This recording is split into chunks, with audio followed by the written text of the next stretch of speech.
ବନ୍ଧୁମାନେ ବ୍ୟକ୍ତିଙ୍କର ଚାଲିଚଳନ, ସ୍ୱଭାବ, ଆଚାର, ବ୍ୟବହାର, ବିଦ୍ୟା, ବୁଦ୍ଧି, ଜ୍ଞାନୀ, ପଣ୍ଡିତ, କ୍ରୋଧୀ ଆଦି ସେମାନେ କିପରି ହୋଇଥାନ୍ତି ବା ତାଙ୍କର ବ୍ୟକ୍ତିତ୍ୱ କିପରି ହୋଇଥାଏ, ତାହା ସେମାନଙ୍କ ଜନ୍ମ ବାରରୁ ଜଣାପଡ଼ିଥାଏ।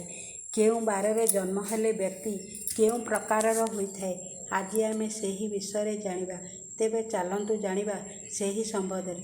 ତେବେ ବନ୍ଧୁମାନେ ଭିଡ଼ିଓଟିକୁ ସ୍କିପ୍ ନ କରି ଶେଷ ପର୍ଯ୍ୟନ୍ତ ଦେଖନ୍ତୁ ଏବଂ ଭିଡ଼ିଓକୁ ଗୋଟେ ଲାଇକ୍ କରି ଚ୍ୟାନେଲକୁ ଗୋଟେ ସବସ୍କ୍ରାଇବ୍ କରିଦିଅନ୍ତୁ। ରବିବାର। ରବିବାରରେ ଜନ୍ମ ହୋଇଥିବା ବ୍ୟକ୍ତି ଅଭିମାନୀ, କ୍ରୋଧୀ, କାମାତୁର, ସ୍ତ୍ରୀକୁ ବହୁତ ଭଲ ପାଆନ୍ତି, ମିଷ୍ଟ ଭାଷାରେ ସମସ୍ତଙ୍କୁ ମୁଗ୍ଧ କରିବା ସହିତ ଭ୍ରମଣ ପ୍ରିୟ, ଧାର୍ମିକ ତଥା ଭକ୍ତିମନ୍ତ ହୋଇଥାଏ। ସୋମବାର। ଯେଉଁ ବ୍ୟକ୍ତି ସୋମବାରରେ ଜନ୍ମଗ୍ରହଣ କରିଥାନ୍ତି ସେ ବହୁତ ଅଳସୁଆ, ଭୋଗବିଳାସ ପ୍ରିୟା, ଧୀର ନୀତି ପ୍ରିୟା, ଭାଷାୟୀ, ରତି କାର୍ଯ୍ୟରେ ଉତ୍ତେଜିତ, ନ୍ୟାୟପରାୟଣ ତଥା ଶାନ୍ତଶିଷ୍ଟ ସ୍ୱଭାବର ହୋଇଥାନ୍ତି। ମଙ୍ଗଳବାର। ଯେଉଁ ବ୍ୟକ୍ତି ଏହି ବାରରେ ଜନ୍ମଗ୍ରହଣ କରିଥାନ୍ତି ସେମାନେ ସାହସୀ, ଚଞ୍ଚଳମତି, କ୍ଷଣକୋପୀ, ଶତ୍ରୁ ବିରୋଧୀ, ବୁଦ୍ଧିମନ୍ତ, ବିଦ୍ୟାପ୍ରବୀଣ, ରତିମନ୍ତ, କାର୍ଯ୍ୟ କରିବାରେ କୌଶଳୀ ତଥା ଚିନ୍ତାଶୀଳ ହୋଇଥାନ୍ତି। ବୁଧବାର।